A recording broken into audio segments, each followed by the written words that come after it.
as we grow in these next 30 years, not always good stuff happens, okay?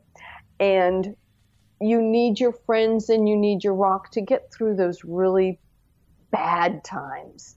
And retirement gives you the opportunity to be present in those times and good or bad, embrace them. Welcome to the Rock Your Retirement Show. My name is Kathy Klein and I'm the host. And in this show, we don't talk about money or financial issues. We talk about retirement lifestyle issues. These are things that everybody needs to know, whether or not you've saved enough for retirement. So let's go to the episode. Welcome to Rock Your Retirement. This is the show where we talk about retirement lifestyle. And speaking of retirement lifestyle, I have Ellen Williamson on the show with me today. And it's so cool because she is retired. And in retirement, she started getoffyourrockers.org.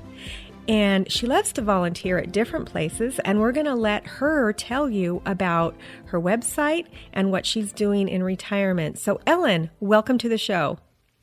Thank you, Kath. It's wonderful to be here. I'm so excited to be part of this wonderful program that you have. Well, thank you. So tell me a little bit about yourself. I know that you retired in 2007.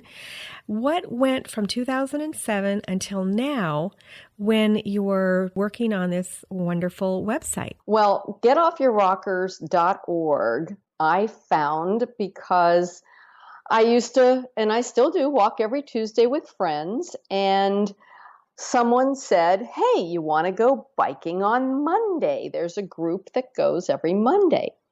So I said, sure, haven't been on a bike in 20 years. What the heck?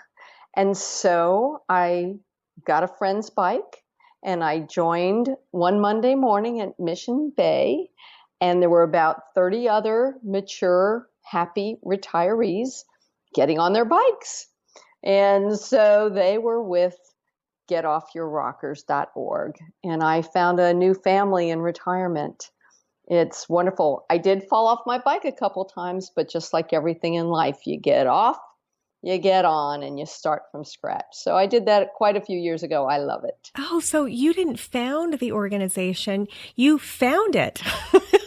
Correct. A new definition of found. Yeah, I found them and they found me. And today I get to be part of the outreach to bring new people in if they want to join. And I'm also the head of the charitable cultural part, more charity, where we do some volunteer work every month too. Wow. Okay. So let's say somebody's listening in Oregon. Getoffyourrockers.org is actually San Diego based. Is that correct? Yes, it is. Okay. So tell me what you do. So let's say if somebody's in another state or another city, they might be able to copy what you've done so that they can get off their rockers in their city or their state. Tell me what happens there. What's going on? Well, it's people who just want to stay active, and they developed a website. People were sitting around one day and said, let's do something. So they started to bike. And then someone said, well, I want to hike. So then they added hiking and skiing and camping and travel. So people get together and they find their activity that they love. And then they tell their friends about it. And then they tell their friends about it. And they build the group. It's a natural evolution. This group actually started in the 1980s as a ski club for singles, and it ended up as an activities club for people over 50, and not singles, not dating. It's more about people who just want to stay out and stay healthy and stay engaged. And so you could do that anywhere in the country.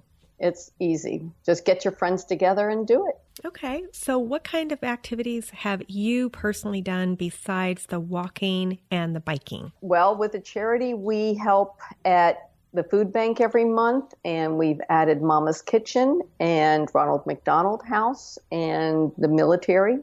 I've gone to camping events at Borrego Springs and gone on travel with the group and with people I've met from the group we created a bike trip around Amsterdam on bike and barge.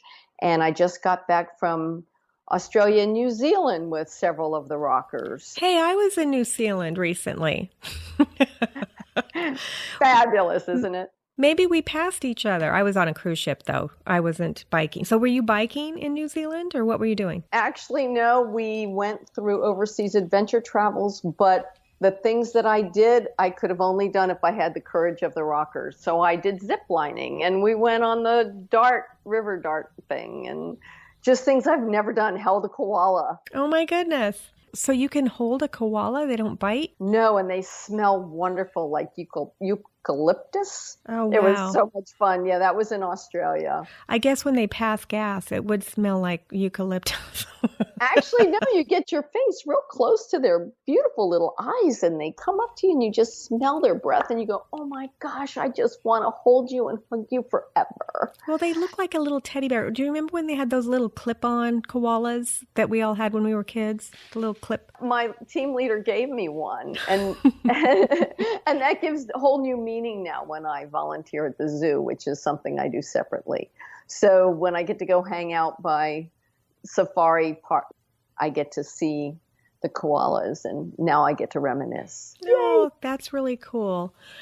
Okay, so let's back up a little bit, because you had a pretty high-powered job when you were working. Is that correct? Yes. Okay, so you had this high-powered job, and what I have found is that a lot of people who have high-powered jobs, when they do retire, they wind up getting a little bit depressed. Was that you, or did you already have that life part planned out beforehand? I got to tell you, I left on top. I left happy. I loved my job. And I always knew, because I worked for the federal government for 36 years, that when I was eligible to retire, I would. And so I left before anybody could point at me and say, why are you still working? And I left with an idea that when I go, I'm going to open the door for someone else to go and grow and make their lives better. And I'll do the same for myself when I retire. My original plan was to make a plan every week, to do something fun for myself. Plus, I was also still teaching for a local university once in a while to keep my brain going. So I did that until 2011, part-time. Did you know that you were going to do that every week before you retired? Or, most people don't think of that. So how did you think of it? Did you have a role model, or is it just naturally you're a planner? I am a planner, and I have to look forward to stuff. I find that if I look forward to every day, or if at the end of every day I can write just one simple thing, fun equals fill in the blank, then I am completely satisfied. And I know that life is good, and I get to wake up the next day and do it again. So my plan when I first retired, because people were very surprised, thinking, oh, you'll work forever, Ellen, because I loved working. I was spending our taxpayer dollars by the billions on behalf of the military and making sure our military are safe and all of those goods and services are done properly and well. And I loved it. But I also knew that if I made a plan to pamper myself and see people every week and maybe get out and walk, and so I did kind of treat my retirement like a personal job. You just take care of yourself and you make your hobby and find your passion. And so that's what I did. If it was going to a movie once a week with a friend, my first real weekly plan was to walk on Tuesdays with a dear friend, Dee, and her husband, Scott. And we still walk every Tuesday. I love it. That's lovely. So is it just the three of you, or is it a bigger group? Actually, our Tuesday is a very private three of us thing. And then, but on Saturdays, I at one point back in the 2000s, early 2000s, I got involved with the Komen walks for breast cancer.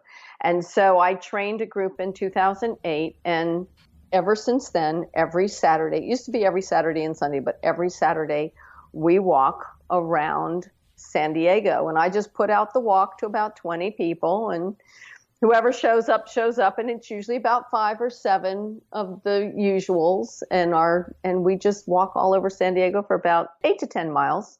And so, those are my weekly everydays. You find yourself in a groove. When you retire and you do it with zest and happiness and know that every day it's beautiful in San Diego and you're always on vacation, you can do anything. That's true. But even if you're in somewhere else where it's cold and snowy, they can probably do things over there too, right? You know what? I've learned to play mahjong in my retirement. That's an indoor activity. Having a book club, that's an indoor activity. There's so many wonderful opportunities. I think my best advice would be don't be afraid to do anything new and learn every day. Go to classes, whatever floats your boat. That is great advice. And we're talking with Ellen Williamson about the different activities that you can do once you retire, and specifically getoffyourrockers.org. And we're going to take a short break and we'll be right back. Do you want to join in the conversation? Have a question that you need help with? Join our Facebook group. It's free and we have fun in there, along with supporting each other. Just go to rockyourretirement.com/community and apply to be a member. Okay, we're back with Rock Your Retirement and Ellen Williamson from getoffyourrockers.org. Ellen, welcome back. Hi. So you have got this retirement thing down pat. Let's talk about maybe there's some people who are going to retire and they're not as well put together as you are as far as your plans of doing things. Maybe they've got their money situation worked out, but maybe they haven't done their plan of fun equals fill in the blanks and all of that. Would you recommend that they start their own club or search for a club like what you did, or what would you recommend? My first recommendation is to find someone else who's already retired, a friend, and hang with them. Plan to hang with them a little bit. Don't isolate yourself. Unless you choose isolation as a joy, and many people are introverted, and that's a good thing too for them, but find somebody or talk to someone who can make you feel good and recognize that retirement isn't scary. I'll be honest with you. I do know people who have been apprehensive about retiring. And they're so used to the daily working in the office and being with people and getting the positive feedback and knowing that they're making a difference every day. And I've worked real hard on them to recognize that retirement's a blast if you open it up to your mind and your body and your soul. And they're slow on the uptake, but they're doing better. And they're finding their groove. And it takes time. Change of any kind can take up to 1.5 years to really be okay with it. And that's a fact that I've learned over the years. And in practice, whether you lose a spouse or you move from one place to another, or you make a change in a job, any change is significant. And so retirement can be a very scary problem for people. And so you kind of have to ease into it. And that's my real recommendation. Okay, that makes total sense. So how would organizations such as the one that you're part of help with that easing in? Oh, the nice thing about the rockers, which is what we call them, is you go to anything you like, hike, bike, golf, ski, go to a social event at night. It's all listed on the website. And when you go, no matter if no one knows you, they welcome you with open arms. And you just introduce yourself and you find yourself part of a group of couples and singles and all grown-ups who had nowhere else to go or just moved to town and said, oh, wow, I found you and you found me. So that's really what you do. You just show up. That's awesome. I love how you said grown-ups because I recently changed my website and added that word in there. Because I don't know about you, I really don't like that word senior. Oh, I don't even know what that means.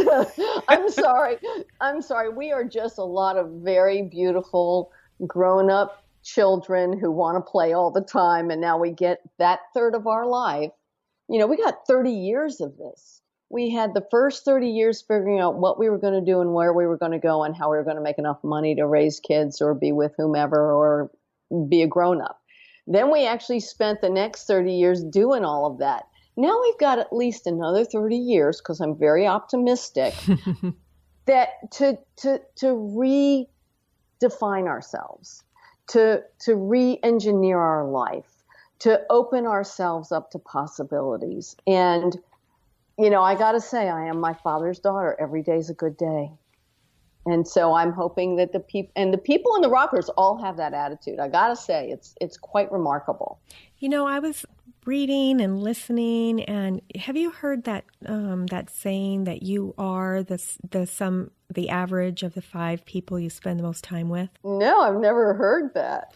Yeah, and so that's what they say. They say that if you look at yourself, you are going to be basically the average of the 5 people that you spend the most time with.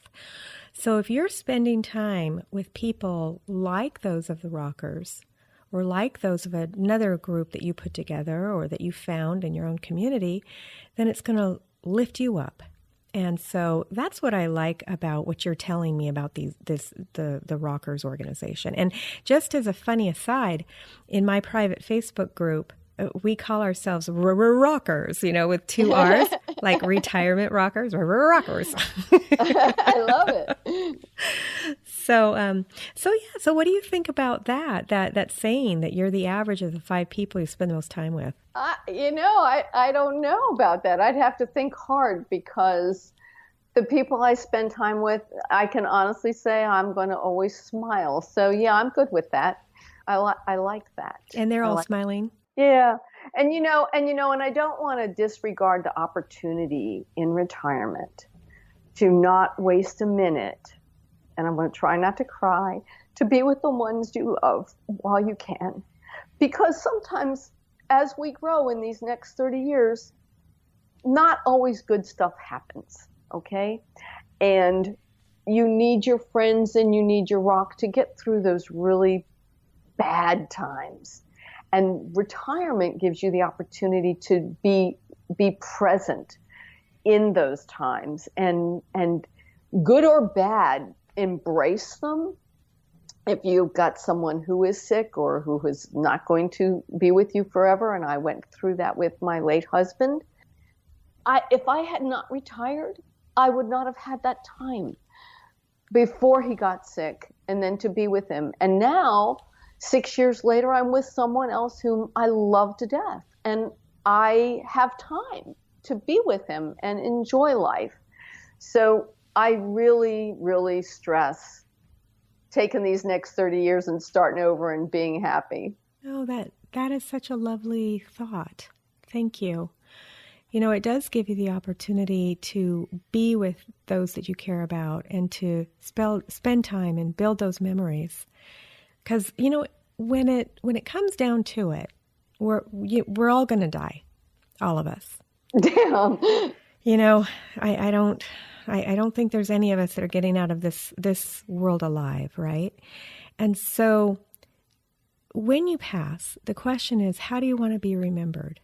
And do you want to be remembered with the things and the stuff that you had, or do you want to be remembered with the memories that you helped people build and that you built with other people? And it sounds like you're doing that. I am. In fact, my boyfriend just asked me what I want for my birthday, an experience or a thing. And I said, I'm all about experiences. So I'll take whatever you want to give me. But yeah, let's do experiences too. Well, you know what? That's so interesting because we're trying to downsize. We have all this stuff. And so we're like, please don't give us one more thing. We don't want, we do not want anything else. It's just going to be something that we're going to have to get rid of. As a matter of fact, the other day, I was at this event and I had a table. I was talking to people about Rocky Retirement, and there was a table next to me, and it was sort of a family event. And the table next to me was an organization that helps preserve families and babies. And they had these little, I don't know, they're not rubber, but these little 14-week-old fetuses they had in this little basket. And they were so cute. I'd never seen it. They were the actual size of a 14-week fetus. And I picked it up and I started playing with it because it felt good in your hand. It wasn't rubber. It wasn't plastic. I don't know what that material is, but it's that material that just feels good in your hand. And and the woman said, "Do you want that?" And I almost, like, immediately I was like, yeah, I want it. And then I was like, no, I don't want it. After today, I don't know what I'm going to do with it. So I think it's human nature to want things. But then when you really think about it, all these things that we take, a lot of them just wind up in a pile somewhere. I'm not saying that about birthday presents, but just in general. So I absolutely agree with you, Kath. I'm doing the same thing. I'm purging, I'm cleaning. I'm in the middle of a huge spring cleaning as we speak, literally, to just cleanse and give stuff away and make someone else's life happier when they go to the American Cancer Society and buy something new for their house, Things like that. We love things and we look at them and go, wow, that's cool. Nope, don't think so. So yeah, I get it. And honestly, I have two wonderful adult children and I have beautiful grandchildren, and they don't live in this state. They live in New York and Washington State. But, they're not going to want my stuff either when the time comes. So, and the few things I think that they might want, I really work hard at making sure that if I buy something new and it's worth something, if it's going to be worthy of them to really want or not. But downsizing, you got it right, woman. It's great. Absolutely. It makes you feel so free. And right now it's springtime and just cleansing. It's just wonderful. Well, remember, a lot of us have fond memories of when we were young, 18, 19, 20. And because we were free, we didn't have things that weighed us down, and it's funny, as you get older, you accumulate and accumulate and accumulate. And even though these things are familiar and they make you feel at home, it kind of weighs you down. You have all these things that you have to worry about. When you were in your 20s, early 20s and teens, you didn't have all that stuff. I know. Actually, I know two people, not one, two retirement people who literally sold everything and spent the first couple years of their retirement in their car and going from, Airbnb or VRBO or, someone else's house around the world for a month or 2 months at a time. And the only thing they did was pack up their special stuff, their artwork, their memorabilia that they knew that they wanted for life, and left it with a relative or in storage and just experienced life. And they still do that probably every, year for a few months, but they did reestablish a home base, but a very manageable home base. And I know people who are doing that and loving it. Well, they're certainly getting off their rockers, aren't they? Yes, they are. And some of the rockers, they travel. I have one of the ladies I've traveled with 3 times with her, and she's doing like 3 more major trips this year because she doesn't have any major commitments other than her house and her dog. And she's got a dog that she can either take with her in her own camper, and she's over 70 and she manages it herself, that she drives, or stay at her condo where she lives. It's fascinating to me what you can do if you open yourself up to it. So yeah, get rid of your stuff and live your life. Yeah, it sounds like basically sounds like the key to a retirement success is by building those experiences, not things, and having people around you. And let me tell you, even introverts do have I think the difference between an introvert and an extrovert is an extrovert just has many people that they like to hang with, and introverts have fewer, but they still seem to like people, the introverts that I know. I just want to interject that is a very poignant statement, because introverts that I'm aware of have their very, very close-knit family, and they oftentimes are very, very secure in that. So that's wonderful. Yeah, but what you're doing, and what, even if you're an introvert, to build that social network is so important. And there are organizations out there such as getoffyourrockers.org and such as meetup.com. And I'm sure there's a million others. The senior centers have those social networks. If you and I brainstormed, we'd probably come up with 20 right now. But, we're not going to do that. But yeah, I'm so glad that you came on the show to talk about your experiences. Is there anything that you really want to talk about before we say goodbye? Oh, I want to thank you from the depths of my heart for the opportunity to talk with you and share opportunities and ideas with people who are looking toward retirement.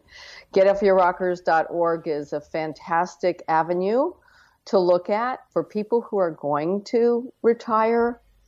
Think of yourself as you're your new job, and allow yourself time to transition. And if you can plan, pamper yourself, play, and allow for impromptu opportunities, that's it. And rock on, just rock on. We actually, I will add, we also do, my honey and I, we also go on blues cruises. So, we found a passion in blues music. Whatever your passion is, just make it so and you'll be happy. Live, learn, laugh, all those trite things. My kids make fun of me because I do this all the time. I just believe in all of those Hallmark sayings. So have a wonderful life. Thank you. Yeah, thank you. And thanks for that saying, you are your own job. I'm going to use that. Thank you so much. That's wonderful. Thank you. If somebody wants to get a hold of the organization, how would they do that? Okay, thank you for asking. It is all one word, getoffyourrockers.org. And then if you want to look on Facebook, it's separate words, Get Off Your Rockers. And people can check out the Facebook page. There are 94 members on it. And you can look at pictures and see some of the activities that we do, and everybody's always smiling. That's awesome. Thanks so much. And I'll have a link to that on the show notes as well. So thanks again for coming on the show. And for my listeners, thanks for listening to this episode of Rock Your Retirement.